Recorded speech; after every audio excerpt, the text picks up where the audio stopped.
성경 말씀 누가복음 1장 말씀 봅니다. 26절부터 38절까지의 말씀 제가 봉독해 드립니다. 여섯째 달에 천사 가브리엘이 하나님의 보내심을 받아 갈릴리 나사렛이란 동네에 가서 다윗의 자손 요셉이라 하는 사람과 약혼한 처녀에게 이르니 그 처녀의 이름은 마리아라. 그에게 들어가 이르되 은혜를 받은 자여 평안할지어다.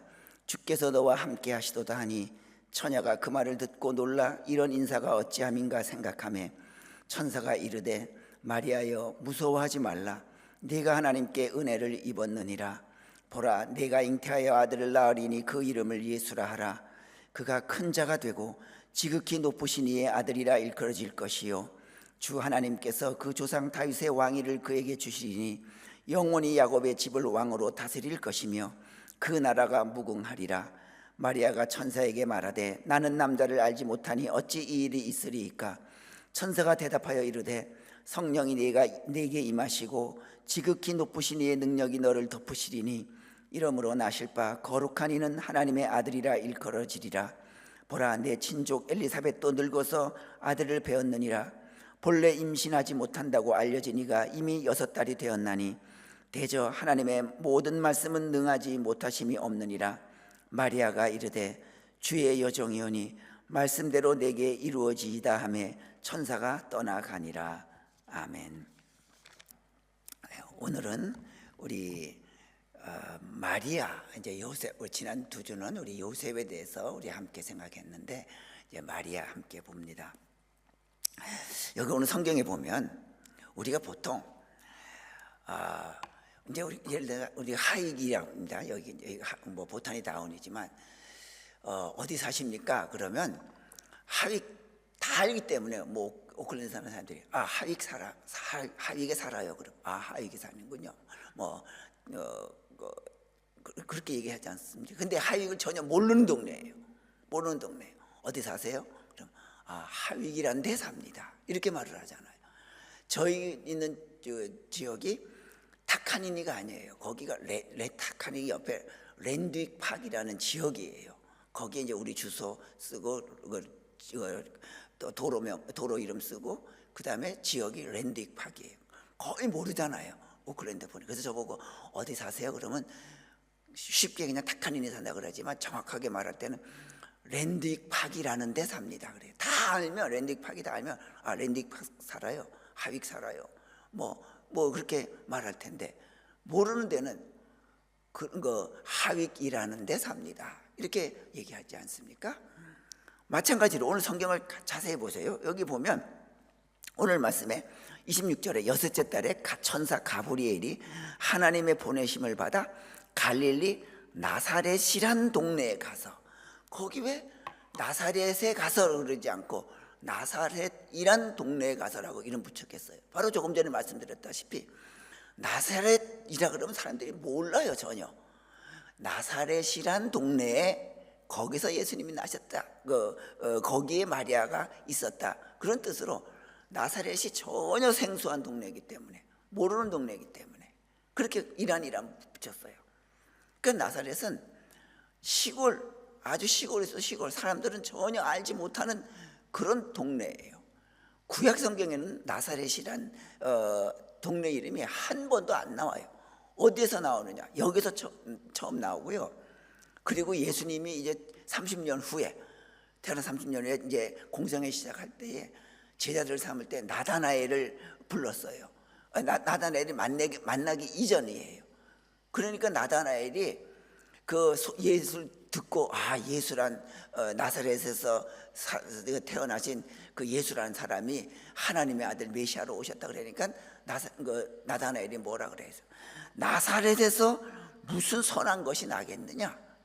나사렛에서.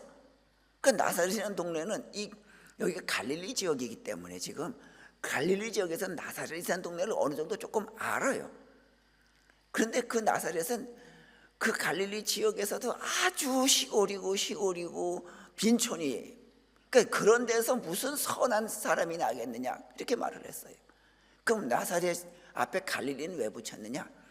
나사렛이란 동네 보면 전혀 생판 모르니까 그래도 갈릴리라고 하는 지역은 알거든요. 예를 들면 뭐 무슨 구 무슨 동인데 나사렛은 무슨 동이겠죠.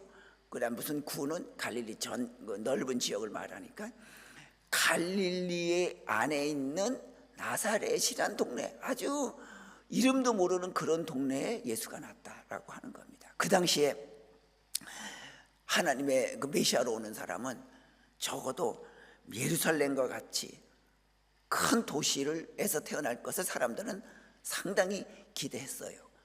이 나사렛은 예루살렘에 비해서, 도시에 비해서 갖추어진 것이 없어요. 그래서 천연적인 것 외에는 그저 사람들에게 무명의 도시, 기억조차가 아니라 개념조차도 없는 그런 모든 것이 갖추어지지 않은 그런 도시에 예수의 어머니 마리아가 거기에 있고 다윗의 자손 요셉이 거기에 있어서 둘이 약혼해서 그리고 예수를 탄생시켰다고 하는 겁니다. 그렇습니다. 우리 안에 예수님을 우리가 품기 위해선 아무것도 갖추지 않았던 그 나사렛 동네처럼 우리의 생각도 우리의 마음도 모두 비워져 있고 적막한 상태가 돼야 우리 속에 예수 그리스도가 기쁨으로 품어질 수 있다고 하는 것입니다. 우리는 많은 것을 품고 있어야 내가 이 세상에서 모든 것들을 내 생각도 내 사고도 내 줏대도 다 갖고 있어야 우리가 예수님을 그 다음에 품으려고 하지만 아니에요. 나사렛처럼 아무것도 없어요. 그 사람들의 기억 속에도 없어요. 적막한 동네예요. 비워진 동네예요. 그런 곳에 아기 예수님을 하나님은 보내신 거예요. 우리 마음도 내가 모든 것을 다 가지고 있어야 예수님을 믿을 수 있겠다, 그래야 내 예수님 따르겠다가 아니라 우리의 비워될 것 많잖아요. 내 고집, 내 자존심, 내가 내세우는 것, 이건 절대 남에게 내가 양보 못해 하는 것들, 이런 것들이 비워져 있을 때 비로소 우리가 예수님을 품을 수 있는 겁니다. 행복까지 30일이라고 하는 인도 영화예요. 아버지는 아주 가난한, 아주 인도의 그 카스트 제도에서 제일 밑바닥 있는 가족이에요. 아버지는 무슨 일인지 모르지만 감옥에 들어가 있고, 엄마는 그 공장에서 노동자로 근근히 일을 해요. 아들 둘 있어요. 이 아들 둘은 돈이 없으니까 학교도 못 다녀요. 그들의 가끔가다 간식거리는 그 동네 앞에 높은 나무 있는데 거기 까마귀 집이 있는데 거기 올라가서 까마귀가 알을 하면 그걸 훔쳐다 먹는 게 그들은 아주 호사스러운 간식일 정도로 그렇게 가난했어요. 그런데 그 마을에 그 나무도 다 베고 피자집이 아주 멋있게 들어옵니다. 자, 근사한 그 오픈식도 합니다. 그런데 이 아이들은 가난하니까 피자가 뭔지는 모르지만 하여튼 먹고 싶어요. 근데 하나의 피자 한 판에 300루피예요.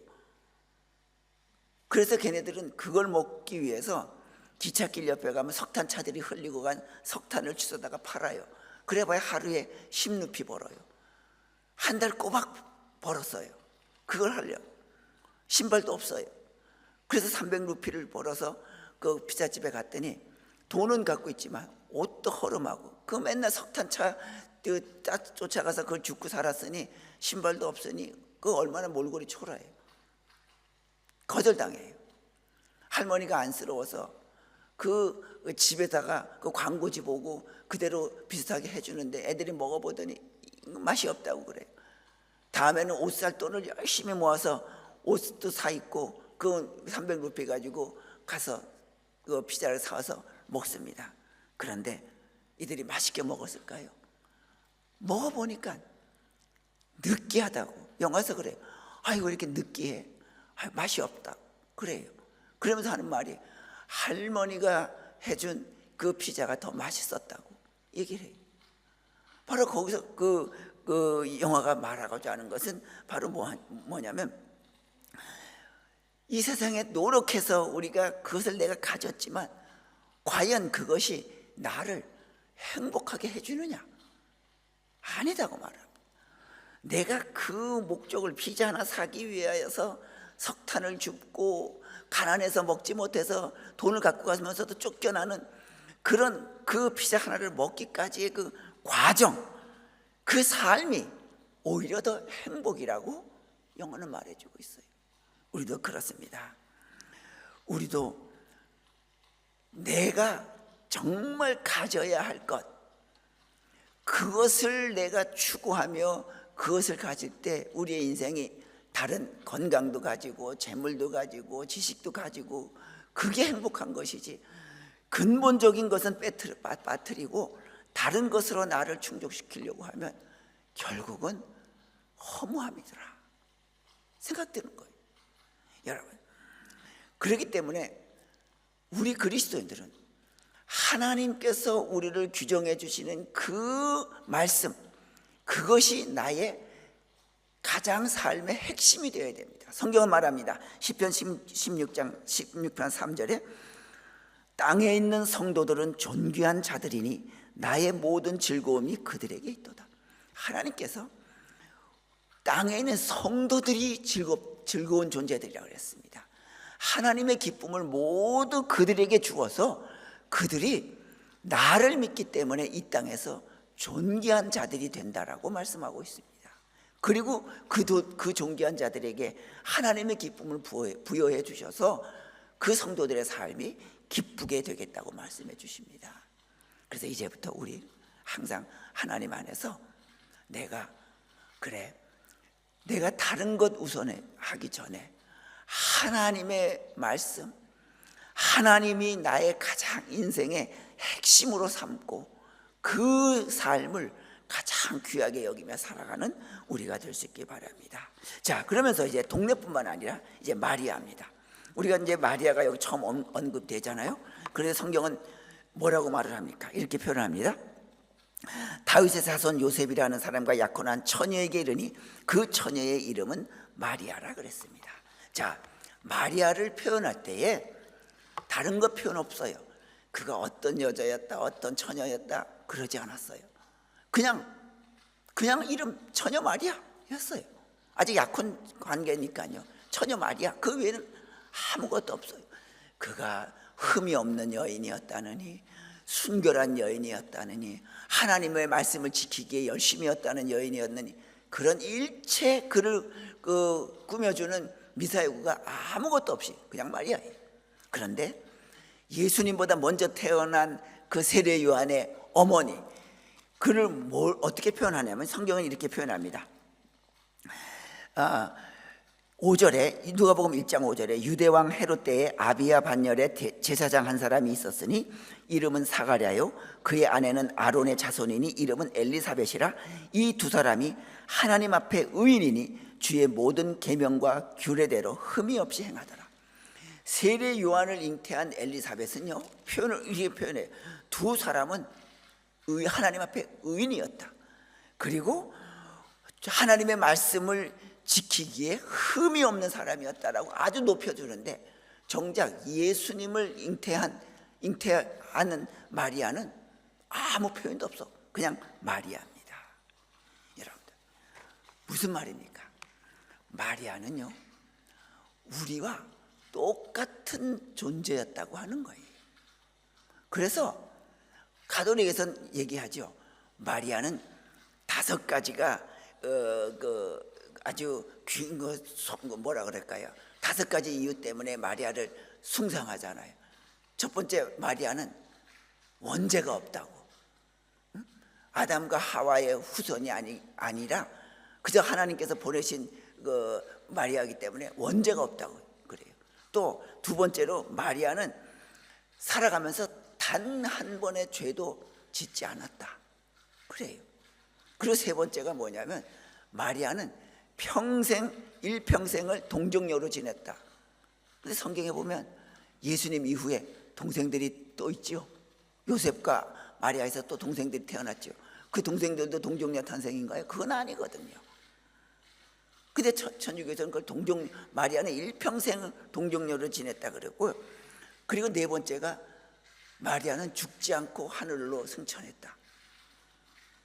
성경에는 죽지 않고 올라간 사람이 예수님, 그 다음에 누구예요? 엘리야, 그 다음에 누구죠? 그 누구죠? 그 장수한 사람 무드셀라. 무드셀라 아닌가요? 에녹 맞아요. 에녹. 난 헤롯이라고 들어가지고 죄송합니다. 네, 맞습니다. 에녹.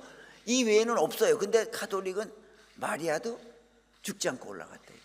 그리고 다섯 번째가 뭐냐면 마리아는 하늘나라 올라가서 여왕으로 등극해가지고 모든 것을 통치한대요.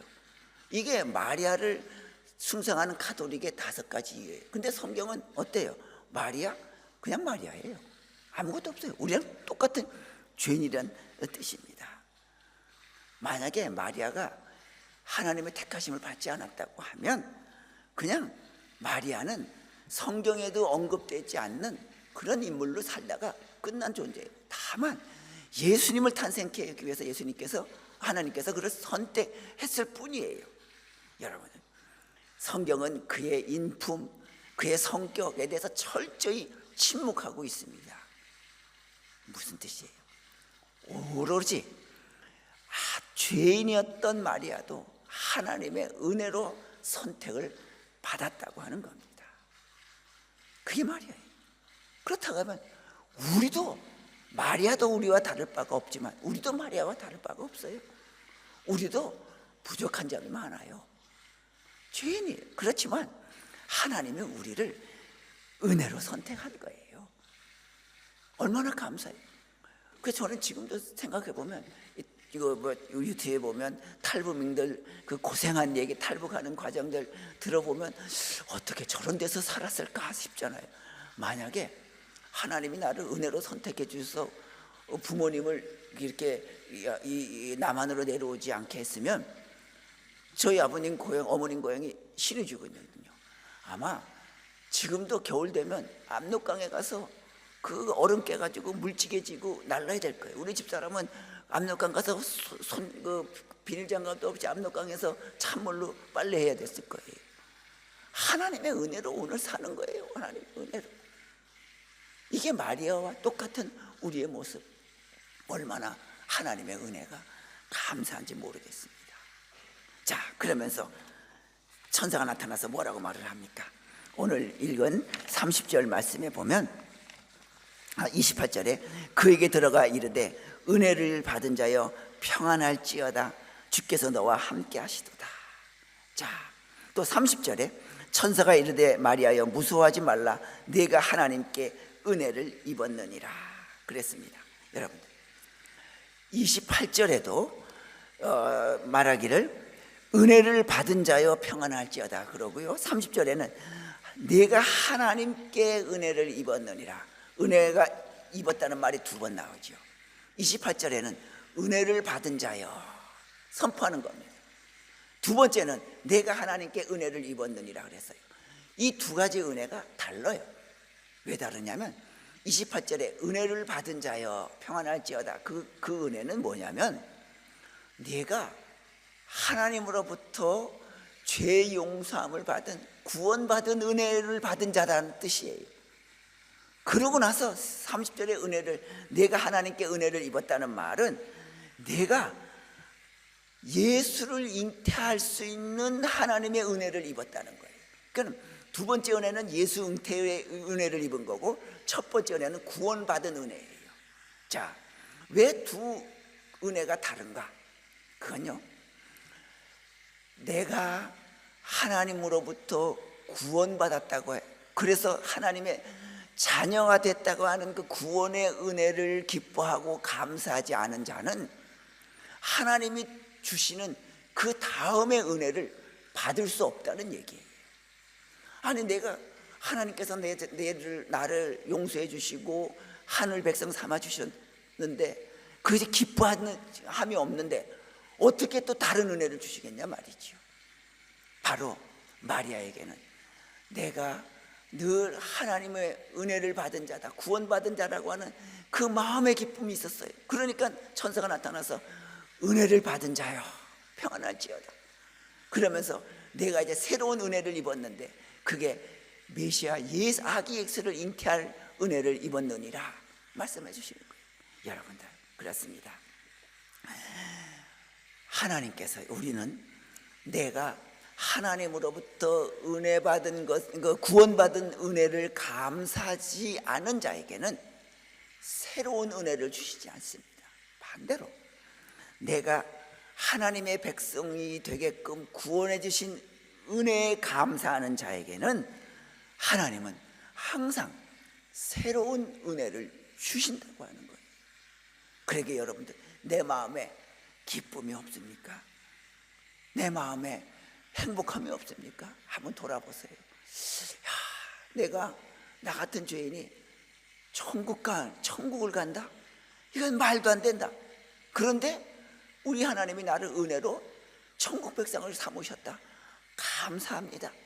이 은혜에 먼저 감사할 때에 그 다음에 내가 이 세상에서 살아갈 때 필요한 은혜를 하나님께서 새롭게 부어주신다고 하는 거 우리가 잊지 마시면서 항상 그래 나를 구원해 주신 그 은혜 항상 감사하며 살아가는 은혜가 되길 바랍니다. 그런데 가만 보세요. 새롭게 주신 은혜 마리아야 내가 하나님께 은혜를 입었느니라 곧 예수 잉태의 은혜를 입었잖아요. 그런데 그 은혜가 기쁜 은혜입니까? 알고 보면요 그 은혜는 이제부터는 정말 고생길만 남은 은혜예요.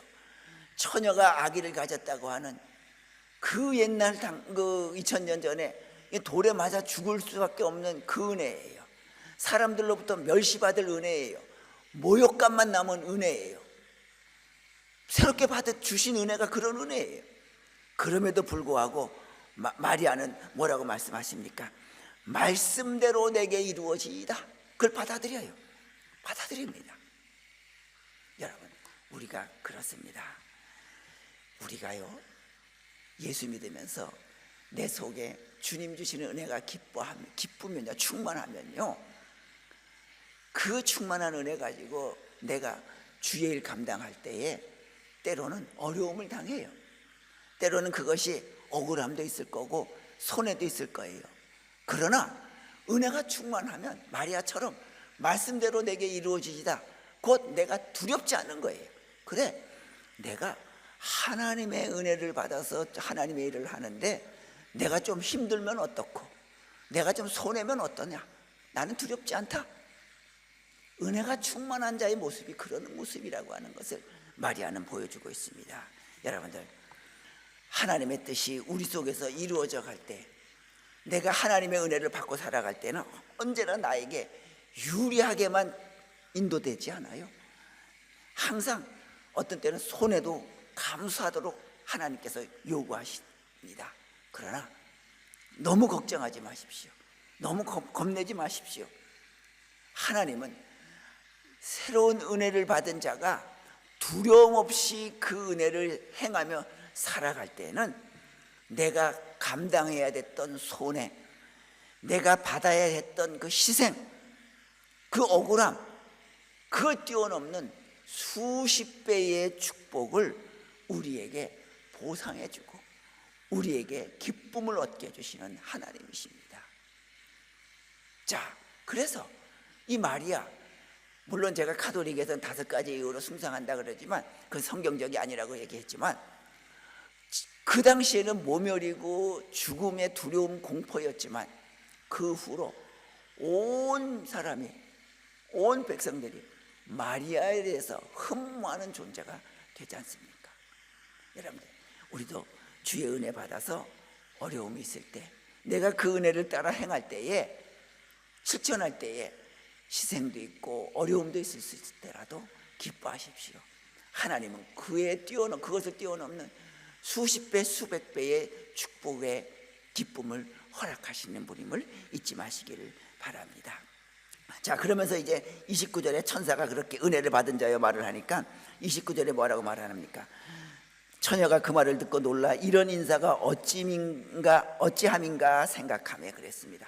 자, 어찌함인가 생각했다요. 아니 나 같은 못난 사람을 어떻게 이 아기 예수를 잉태하는 메시아를 잉태케 해주는 사람으로 나를 선택했을까? 그게 어찌함인가? 왜 난가? 하필이면 난가? 물론 두려움도 있었겠지만 당황도 있었겠지만 나같이 특별히 뛰어난 것도 없잖아요. 마리아에 대해서 꾸밈도 없잖아요. 미사여구도 없잖아요. 아무것도 없는데 엘리사벳처럼 흠결이 흠이 없고 그 사람은 열심이고 신실한 사람도 아닌데 왜 나을까? 마리아는 어찌함인가 생각했다 그랬어요. 이게 마리아의 위대함이에요. 그는 그런 말씀을 들을 때 결코 교만하거나 자만하지 않았어요. 자기를 돌아봤어요. 왜 나을까? 나같이 부족한데, 내가 감당하기 어려운 그런 부끄러운 존재인데 하면서 자기 삶을 곰곰이 생각해 보았던 겁니다. 여러분, 우리가 그래요. 우리가 주어진 삶을 항상 이 마리아처럼 오늘 왜 하필 나에게 이런 삶을 주셨을까? 우리 그래요. 아침에 눈을 뜨면 아침에 이 여명을 못 보고 죽은 사람이 얼마나 많은데 오늘은 나에게 이렇게 밝은 여명을 보고 씩씩하게 살아가게 해주셨을까? 이걸 곰곰이 생각해 보는 그런 마리아와 같은 자기 삶을 늘 돌아보고 고마워하고 곰곰이 생각해 보는 그런 우리가 되어야 합니다. 그래서요, 우리가 경건의 연습을 훈련을 하기 위해서 무슨 산속이나 기도원에 들어갈 필요 없어요. 내가 살아가고 있는 이 모든 곳이 내 영혼을 연습하는 자리가 되어야 합니다. 아침에 일어나면 오늘도 눈을 뜨게 해주셨구나, 감사하구나, 고맙구나. 그래요. 오늘도 제가 한 8시쯤에 여기 그 맥도날드 앞에 이제 걸어서 그 횡단보도 건너려고 하는데 경찰차들이 한 4-5대가 그 사이렌을 울리면서 저쪽으로 쭉 지나가요. 막 그 신호등 무시하고 지나가요. 그래서 무슨 큰 사고가 났나. 그래서 한 시간 후에 그 핸드폰 켜서 보니까 인디애나 뉴스에 오토바이 사고가 났는데 뭐 한 사람은 죽고 여러 명이 다쳤다는 소식이 들더라고요. 그 이른 아침에 그들 오늘 우리 아침에 오토바이 타고 아침 이제 어디 가자. 얼마나 신나는 모습으로 아침을 시작했겠어요. 그런데 그런 큰 불상사로 여러 사람은 병원으로 실려가고 어떤 사람은 죽고 그래요. 오늘 우리 이 아침에 내 하루를 보게 해주신 하나님, 왜 나에게 이런 한날을 주셨을까? 그 분명히 하나님의 뜻이 있을 것이다라고 하는 그런 나를 곰곰이 돌아보는 우리가 되어야 됩니다. 그러게 항상 우리는 내가 어디에 있는 게 중요한 게 아니라 내 마음의 자세가 중요한 거예요. 마음의 태도가. 자, 이제 아파트 한국엔 뭐 층간 소음 때문에 뭐 칼부림도 나고 살인도 나고 그러잖아요. 자, 2층에서 막 애들이 뛰는 소리가 막 나요. 그럼 밑에 있던 사람이 올라가 가지고 애들 좀 뛰지 말게 하라고 막 화내고 싸우고 그래요. 자, 그런데 만약에 2층에 뛰는 아이들이 자기들이 손주들이에요. 그래도 올라가서 항의할까요? 그러면 야, 우리 손주 아들이 저렇게 뛰는구나. 얼마나 애들이 건강해서 좋을까? 올라가 보고 싶을 거예요. 뭐 싸들고. 그래, 열심히 뛰어라. 그래야 건강해진다. 똑같이 뛰는데 누구냐에 따라서 내 마음의 태도가 달라지는 거죠. 내 마음에 따라서 달라지잖아. 우리도 마찬가지입니다. 항상 우리의 마음에 따라서 내가 기도원이 중요하고 혼자 있는 그곳이 중요한 것이 아니라 내 삶의 현장이 항상 내 영혼을 돌아다보는, 내 영혼을 연습하는 그런 곳이 되도록 항상 마리아처럼 이것이 어찌함인가 곰곰이 곱씹어보고 생각해보며 살아가는 귀한, 감사하며 살아가는 우리 그리스도인들 다 되시기를 주님의 이름으로 축원합니다. 기도합니다. 걸어가신 여호와 아버지 하나님, 이제 나사렛이라는 동네처럼 마리아처럼 하나님, 우리 속에 내가 양보하지 못한 것들도 다 내려놓고 우리 심령 속에 예수님을 품을 수 있는 비어있는 우리의 모습 되도록 인도하여 주시옵소서. 이제 아기 예수님이 우리에게 가까이 오십니다. 우리도 두 손을 벌리면서 주님을 맞을 때마다 내 자신이 비록 부족하고 허물 많은 죄인이지만 주님의 은혜로 내가 구원받았음을 기억하면서 항상 주님의 은혜가 매일매일 나에게 새롭게 다가와 나를 새롭게 변화시킬 수 있는 우리가 되게 하여 주시옵소서. 예수님의 이름으로 기도드리옵나이다. 아멘.